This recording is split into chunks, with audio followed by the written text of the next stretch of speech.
Hi everyone, my name is Kelly and I am the program coordinator for Study Abroad program. Today we'll be talking about Peru summer 2025 study abroad trip. And joining us today we have Professor Susan Mahoney. She will be leading this trip. um, yes, excited. The class will be Environmental Science 115. We also have a special guest today, Morgan from WordStride, our program provider. She is putting the program together. After the presentation, she will talk about how students can apply the application process. After that, we will open up the room for Q&A. In the meantime, if you have questions, feel free to type them in the chat. I will answer them as best as I could. Now I'll turn the mic to Professor Mahoney. Thank you.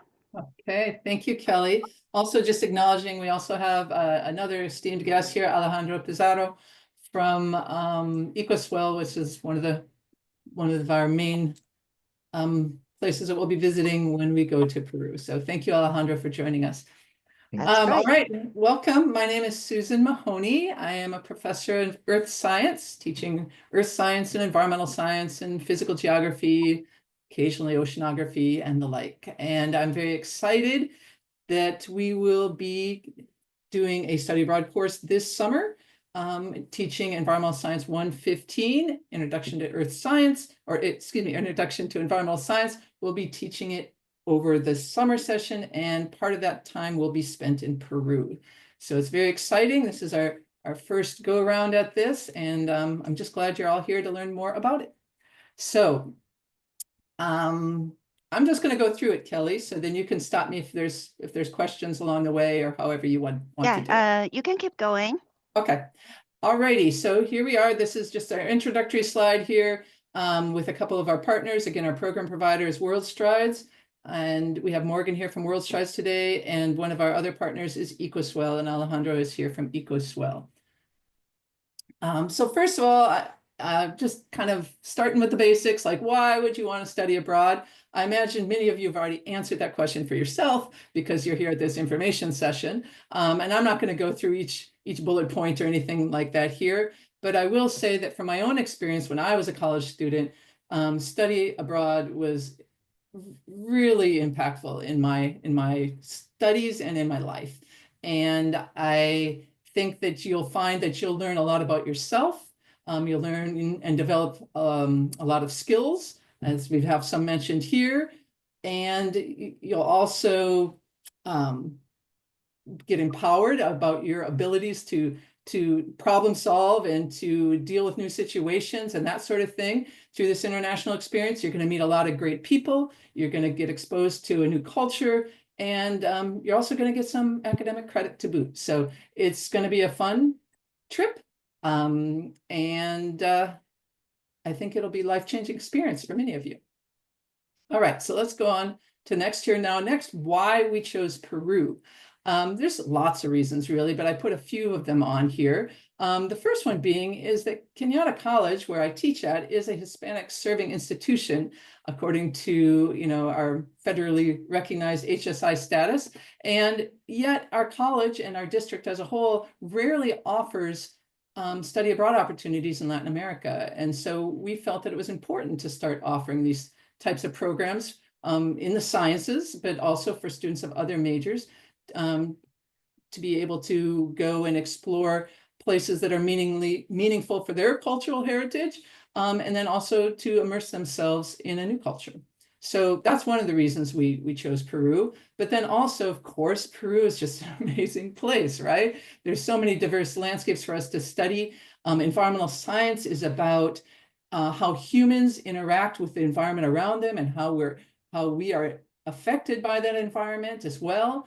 And Peru is just rich in terms of different environments. We're going to spend some time in urban Lima and be able to compare that to our urban situation here in the Bay Area. We're going to go up into the Andes a little bit and explore the area around Cusco and Machu Picchu. And yet we're going to hit the rainforest, and then also spend significant time in the coastal desert region as well. So there's lots of diverse landscapes for us to explore and cater to our course content. Also, let's see, I think I have another slide there. I meant to show this slide here, just kind of showing where we'll be, right? So we have the, capital city here, Lima, where over a third of Peru lives in this kind of sprawling metropolitan area here. Then we also will be up in the Andes here, at Cusco, and we'll be at Puerto Maldonado and Tambopada here, over here in the rainforest area, and then we'll cruise way up here in northern Peru to Talara area, Lobitos, to experience the coastal desert area as well. So again, the diverse landscapes. Also, of course, as many of you have learned a little bit about probably in your study of world history, there's a rich cultural history in that area as well. We can bring in some of the ideas of pre-Incan civilizations, the Incan Empire, Spanish colonialism, and more currently, the independent Peru. So as we think about how each of these, time periods, how the people related to their environment, got their resources, maybe there was pollution involved as well, how they're dealing with climate change now, where they get their water from in these periods, all these type of things are things we'll explore. So that's a little bit about why we chose Peru. The course itself is Environmental Science 115, Introduction to Environmental Science.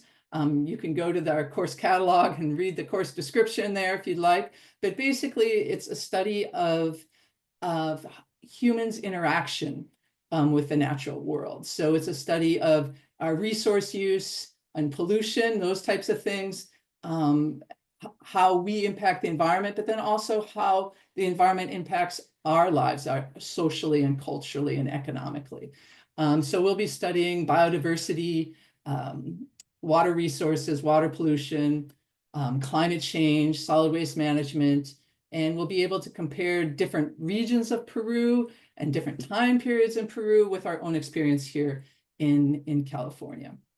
There is no lab component in Peru for this course. If you wanted to take the lab component, that's Environmental Science 101. It would have to be taken on a later semester. But we will be doing plenty of hands-on activities while we're on our trip. One other important thing about this course is that it doesn't take place only in Peru. This is actually a summer session course, and there's a substantial amount of course material that is to be covered before you depart. So we will be spending 16 days in Peru, but before that, during the summer session, we have 5 weeks of summer session for their material to be covered as well. And if you've taken summer session classes, you know that those classes go pretty quick. There's a lot of content. I'm not trying to cover everything here before we leave, but I am trying to get through a decent amount of course content so that when we're in Peru, we already have a solid foundation to work from. So there is a substantial amount of course material in the summer session. Officially, I'm going to have our course start on June 15th, but in actuality, I'm actually going to open up the course the end of May so that students can get started on that. So it doesn't have to feel like such a track race trying to get through all that material before we go. We also, of course, want to learn a substantial amount about Peru before we go so that we can enter the country already having a little bit of a foundation for what we expect to see culturally, socially, economically. So just so you know, it's not just a 16-day class. There is substantial work ahead of the game, where you'll be reading a textbook and watching some video clips and doing assignments and discussion boards and getting to know one another too, because that's important. There will be 4 mandatory class meetings before we go. These are the tentative dates, and this is probably going to change. I'm trying to make 2 of them Zoom and 2 of them in person. I do think it's important that we meet one another and get to know one another. I think before we go, I think that's going to make our trip run even more smoothly and let us have more fun. And then also there's just some things that I want to check in with you in person before we go. So we'll be, building community, covering material, checking on your progress of the course, and just doing some preparation for the trip. So again, these dates are not the exact dates yet.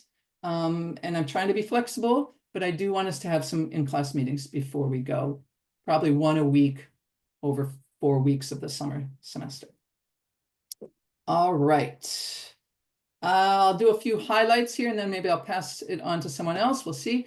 I've already hinted at that we have 4 main locations that we will be going in that 16 days, which is a lot of different locations. We start out in Lima and get the urban experience. Then we're going to go to the rainforest, then to the Andes, and then to the coastal desert region. We're preparing all this with our program provider, World Strides. And as Kelly mentioned, Morgan is here from World Strides, so she'll be able to answer specific questions about logistics and things like that. Then I just got some nice pictures here.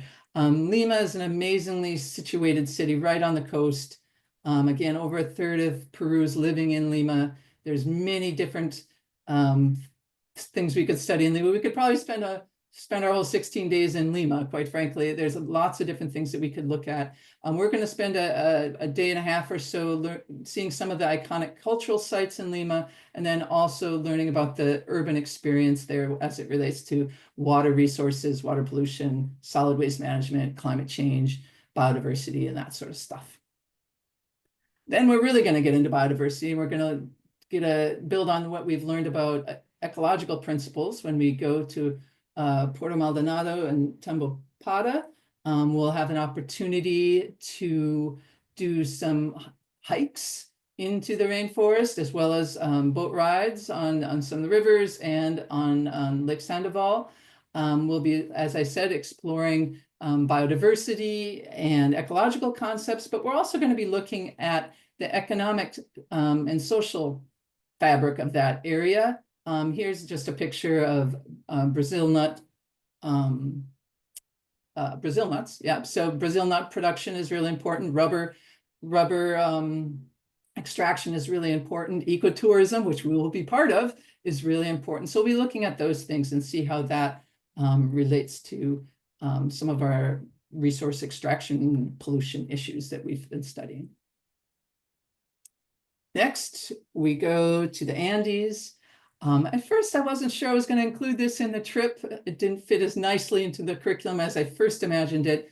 But what's a trip to Peru without Machu Picchu, I was told, and I totally agree. So we will be spending 4 days in the Cusco area and trekking up to Machu Picchu.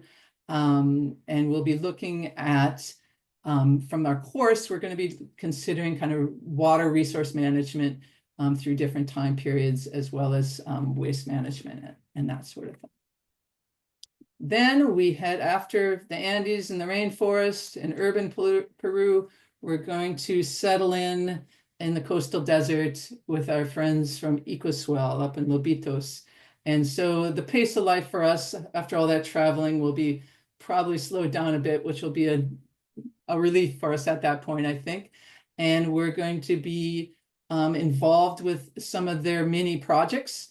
Ecoswell is a nonprofit community development agent or organization that's done lots of programs related to environmental sustainability, whether it's solar panels or innovative ways to treat wastewater or revegetation of deforested lands, etc. So they work with the community. It's kind of with the community, by the community, and we're lucky enough to be able to join them in some of their projects and learn from them what's working and why, and what future plans that they have. So that's an opportunity to kick back a little bit on the coast and kind of process everything that we've already learned and then add on some hands-on experiences. The program fee, you can see that it's pricey. We're there for 16 days. This isn't a week-long trip. We have some built-in scholarships and other things that we're working on to reduce it for you. But this includes all our flights within Peru. This doesn't include our international flights. This includes our accommodations, all our breakfasts, some of our lunches and dinners. We're still trying to work on reducing costs in those ways. Our guided tours, our entrance fees, our trip to Machu Picchu, risk management and insurance, medical insurance, and orientation and that. As I said, it doesn't include our international airfare. We have an optional, I believe we have an optional choice for students to include that in with the original budget. We just thought that most students would think they could find a cheaper flight. So we also have the option of you finding your own flights, I believe. It doesn't include any sort of tuition fees and textbook from the college course that you're going to be taking. It doesn't include your passport fees and personal travel and personal purchases. Although I do believe we have some funds for those of you that are getting new passports. So you'll want to ask the study abroad office about that. There may be ways that we can help you with that. All the lodging is double occupancy. If you were someone that wanted to ensure single occupancy, there's an added fee for that. And there's also a travel protection plan that's optional that you could add on. Eligibility to go on this trip, you have to be in good academic standing. You have to be 18 years old at the time of the trip, and or higher. And then there is also an interview as part of the application process as well. If you are a US citizen, you do not need a visa to go to Peru. If you are not a US citizen, you might want to talk with the study abroad office about how all that would work. What to expect? Like as I already said, double occupancy hotels, diverse language, peoples and foods, a flavorful schedule, some rigorous content. I didn't put on here, but some physical activity. We listed this course as active to strenuous because we will be doing some hiking. We will be traveling over terrain that's not easy terrain to travel over, perhaps, and that sort of thing. So it's not a mild or moderate activity level type of trip. It's a more active trip. Also expect not all the comforts of home, right? You'll be sharing rooms, you'll be traveling with people. There'll be problems that occur. There'll be things that happen along the way. You'll have to be flexible and realize that not everything's going to go 100% as planned, but you're well supported both by World Strides and by SMCCD. So as you're thinking about what you want out of a study abroad program, you should consider, the level of activity you want and how much travel within the country that we're going to be doing. Maybe that's a consideration you want to think about. Yeah, and that this is an academic course. We're not just going to have fun and party. We will have fun, but that's not the focus of our course. All right. For the how to apply, I'm going to just show this slide here, and maybe in a few minutes we'll have Morgan go over that in more detail. But basically, you apply through the World Strides program. They are a program provider. You need the trip ID. You have to make a deposit once you apply, and then you also have to be a SMCCD student. We do open this trip up to community members. If you're not wanting to take the class, there is that sort of option. There is an added fee associated with that. And you can ask Kelly in the study abroad office a little bit more about that. But in general, most of you, I assume, are students. You'll apply through World Strides and you'll interview, with me, let's just say Professor Mahoney. And then you'll take the summer course when it opens and get started in early June. It's expensive. We acknowledge that. It's not a cheap trip. Several of you I know have already been awarded the Gilman Scholarship, so congratulations to those of you who have. There still is another round, so there still is the opportunity to apply for the Gilman Scholarship, and I encourage you to work with Diego and the study abroad office as well on that, because I think we can work together to make a really compelling application for you, especially if you're an environmental science major or some sort of major that you could, tie to our course in some way, international studies, community development, and even sociology, economics. We can figure out a way to make a compelling case for you, I'm sure. There are also other scholarships. I put down here the San Mateo Community College Foundation scholarships. That application deadline is coming up soon, very soon. So in fact, the Gilman application deadline is soon as well. So I encourage you to get on it with that. And there are some other scholarships opportunities as well that you could talk to Diego about. Finally, we also have a dedicated scholarship for this program of $500 that will be awarded to the first 15 students that meet the that have financial need, basically, that meet the eligibility requirements. So that's one way we're happy to help reduce the course costs. Then, of course, you're all creative folks in terms of funding, so I'm sure you'll figure out some other creative ways to help fund your journey. All right. For more information, again, Program Service Coordinator Kelly at the Study Abroad office. Diego Zavalos is our chaperone. He works for EOPS here in Kenyatta, and then myself as the professor of the course. I don't know if we're going to go with important dates yet. Maybe we'll stop on that. So Kelly, did I cover a lot of the things I was supposed to cover? You did. That was Awesome. excellent. Thank you. So I put in the application link in the chat.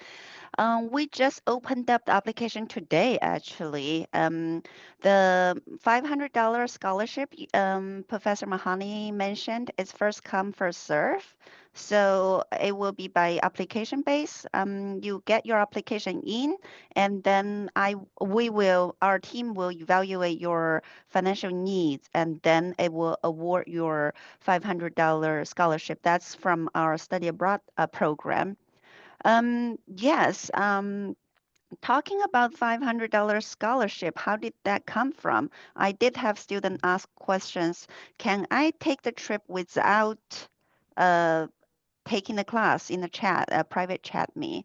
Yes, you can. The answer is that's where the $500 coming from.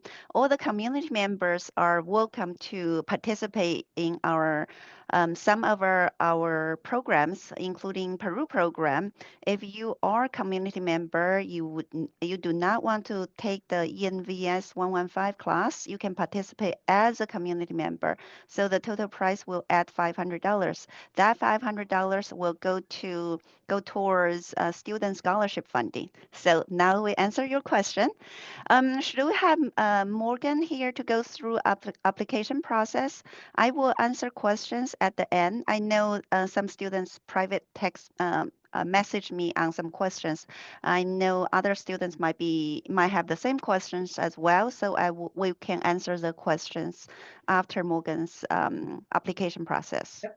And on that note, I encourage you, if you even have a glimmer of a question, I encourage you to put it in the chat or something, because if you have a question about something, there's probably someone else that has that same question, right? So it's good to get it out there. Awesome. All right. Well, hello, everyone. Thank you, Kelly and Professor Mahoney, for the introduction. My name is Morgan, and I work for a company called World Strides. We partner with colleges and universities around the world to facilitate study abroad programs such as this one. And this is my third time partnering with the San Mateo District on a program. So I'm really excited to be working with you all. I'm going to quickly share my screen just to show you what the registration portal looks like. Um, you need to do it either on your laptop or a computer. You cannot access it on a mobile device, unfortunately. But let me just go ahead and pull this up. Okay. So you'll come to this screen and you will just hit the register now. You'll put in your trip ID, which is 221763, and of course, hit that you are not a robot. And then you'll hit register now and you'll see all of this information. My email is linked here if you have any questions, but I encourage you to go through all of the tabs. This is the working itinerary. So just to note that some small tweaks could be made from now until the program departure, but nothing major. And then visa information. If you are a non-US citizen, you may have a visa requirement. Um, Everyone who fills out our registration portal will receive a customized visa toolkit within 48 business hours that is specific to your nationality, that will highlight exactly what you need to do. So after going through all of these tabs, you'll just hit register, and we just have our COVID-19 advisory. And then after you do all that, you'll just go on through. And by the end, it'll ask you to make your deposit payment. Um, and then you'll receive an email afterwards with your customer account number. And your customer account number you will use to log back into your account to make further payments, to add your passport information if you didn't have that on hand or you're in the process of renewing it. All those good things you'll need that customer account number for. So if you can't find that, just feel free to send me an email and I'll make sure you're set up. But it's actually a pretty straightforward process. Again, if you have any questions, my email's listed on the first page, and I'd be happy to support you with that. So that's kind of it for that. Were there any other kind of questions, Professor Mahoney or Kelly, that you think I should cover at this point? I did also put in the chat the link to our optional travel insurance. If anyone wants some more information about kind of what that entails, there's that link for you to take a look at. Yeah, thank you, Morgan. Uh, when students apply, they need to pay the deposit, right? When they open up the application, because we consider uh, after student apply and pay the deposit, we consider the application is complete. Without paying the deposit, the application is incomplete. Can you tell the students how much deposit it is? Sure, yeah. So let's see, let me go back here. Kelly, did you want everything based on 15 students or on 10? Um, let's base on 10 first. Okay, perfect. Oh, I forgot to hit I'm not a robot. Um, so you'll see this at the beginning here. Oh, you're Um, not sharing your screen. oh, I'm sorry.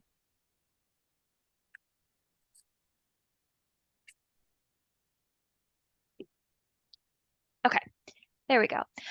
So you'll see the summary page has all of the key dates listed here of the different payment breakdown. So the deposit due is going to be 7/12. So the registration deadline, ideally everyone would register by the end of March and make that deposit. And then there are two additional payment dates. With that said, you can log on and make more payments however you see fit. Our system only allows us to input 3 official deadlines, and we usually send an email reminder, but you're welcome to log in if you would rather break down the program costs into more payment increments. Um, so that again, you would just log in, manage your account, and make additional payments. And then deposit payment, um, you'll just see here the general information. And I did put a note here that the program price is subject to change due to the final number. So if this is based on 10 students and the program ends up running with 15 or even 20, that program price would change. It would go down. Perfect. Can you also speak to what if someone applied and submitted the 7/12 by March 22nd, but then on March 30th, something happened that they needed to rescind their application? What's the first Yeah. deposit? Yeah, so the deposit payment will be refundable until April 20th. That's when the cancellation penalties go into effect. So you do have a little bit of a window. However, a disclaimer is our refund process takes quite a while. It's many weeks before you'll get your money back. So just be conscious of that. If you do sign up and have to cancel, you will get your money back. It just might not be within, a week. It'll be a few weeks before you receive that back.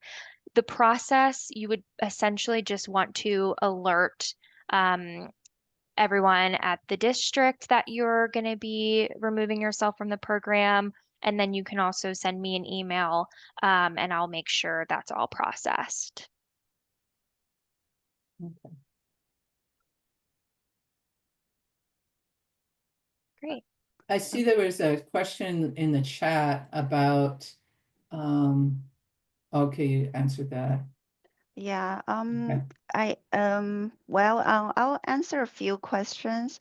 Both, we have two students, in philosophy major and sociology major want to know how can they tie this, class Mhm, when they write their scholarship essay, because, the scholarship is specifically for this program.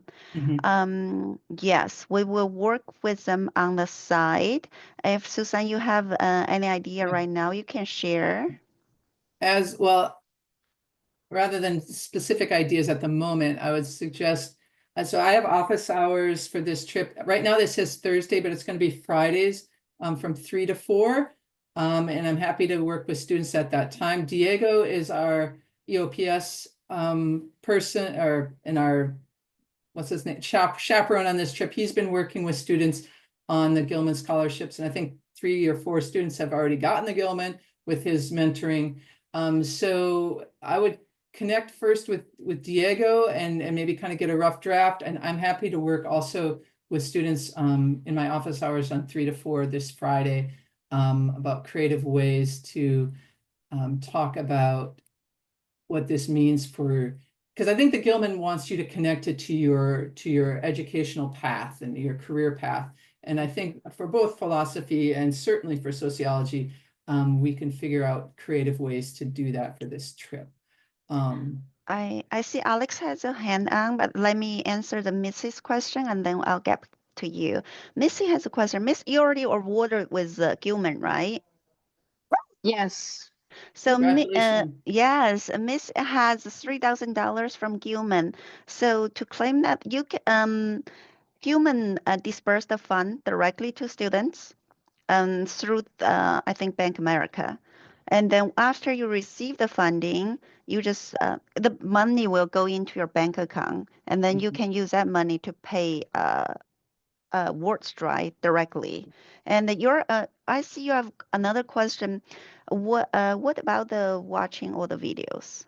Can you tell me more about it? Feel free to unmute yourself.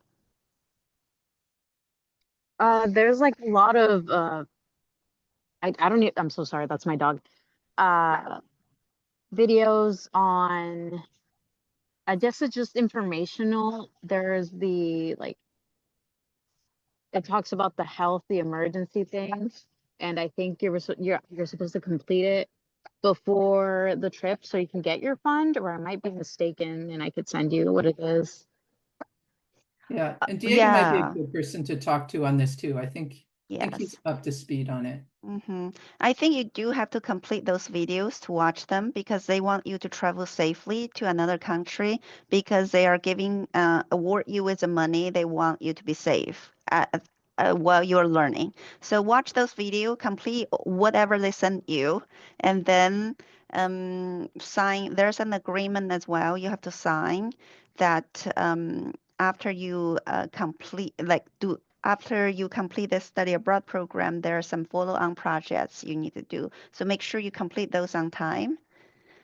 Connect with me and Diego, then we can go through that with you privately. Alex, what's your question? Um, I have already done research on how it ties into my major. I am a sociology major. There's a lot of economics sociology that is tied into, especially with EcoSwell. EcoSwell is one of the main reasons why I do want to go, because it does talk about, developing the vulnerability communities that help one another. I personally grew up in Redwood City, so there's a lot of wildfires and everything. So, just from a different cultural background, I, I want to know what solutions they came up with so we could apply that here in America.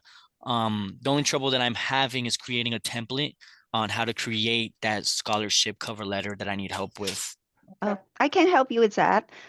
Since we're talking about EcoSwell, Alejandro, would you Yeah. like to tell us about EcoSwell? Because Alex is working ahead time, did his research, but many of others might not know what EcoSwell is. Can you give us a brief introduction of EcoSwell? Thank you.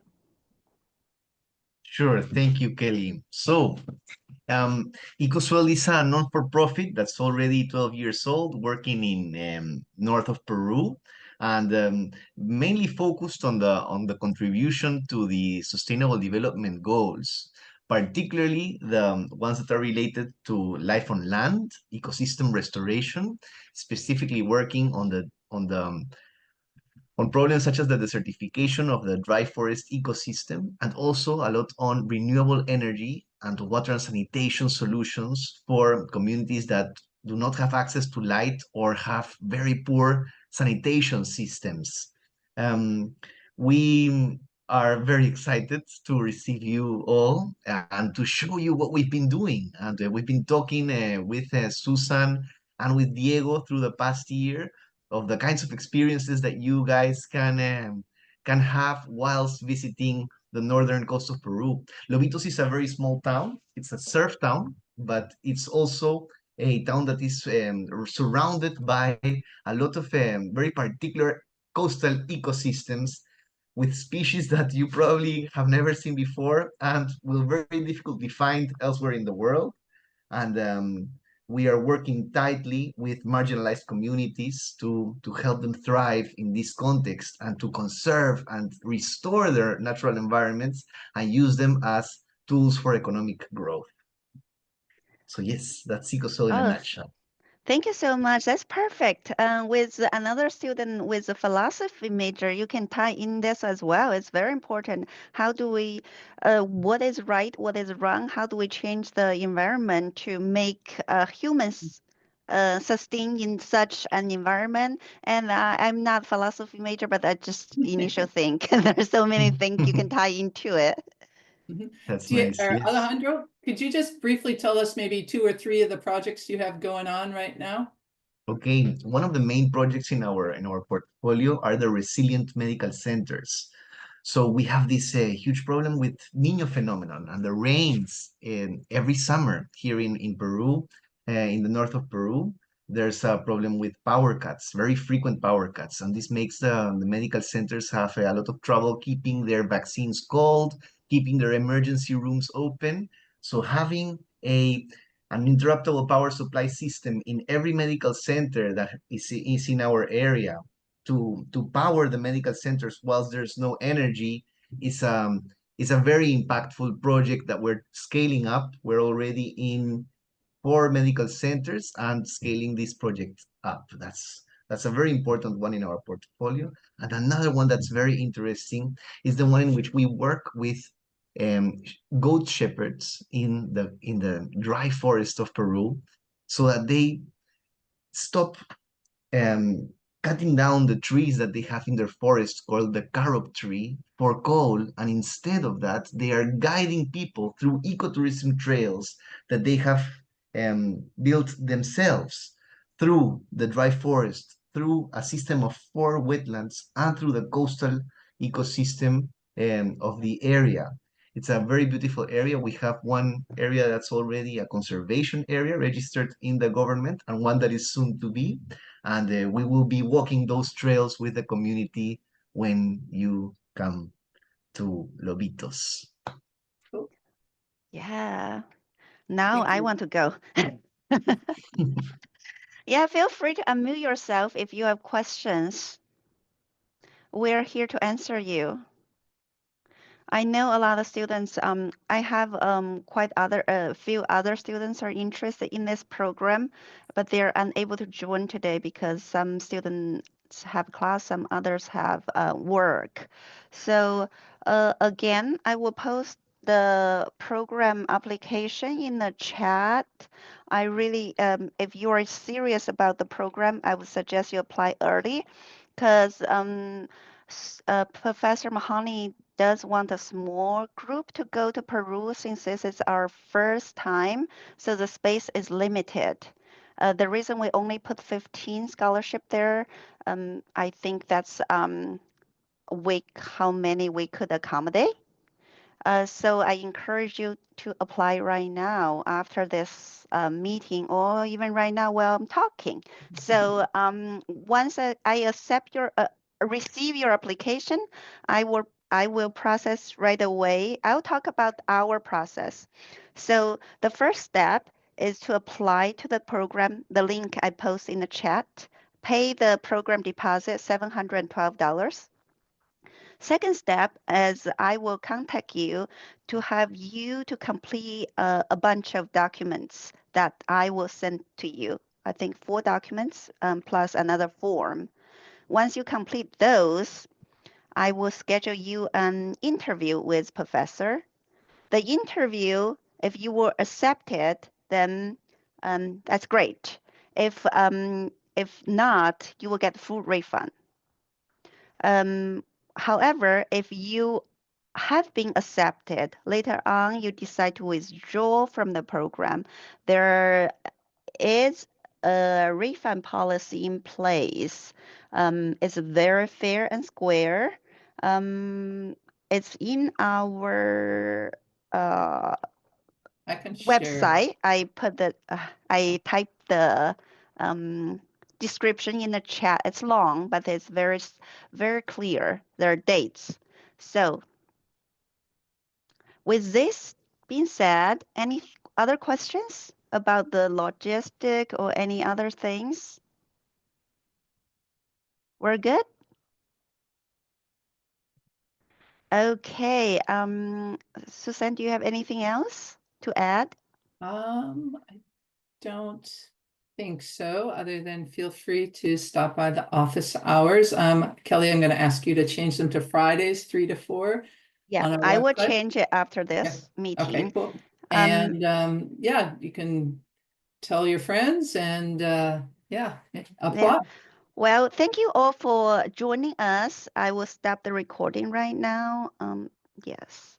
Are you sure you want to stop the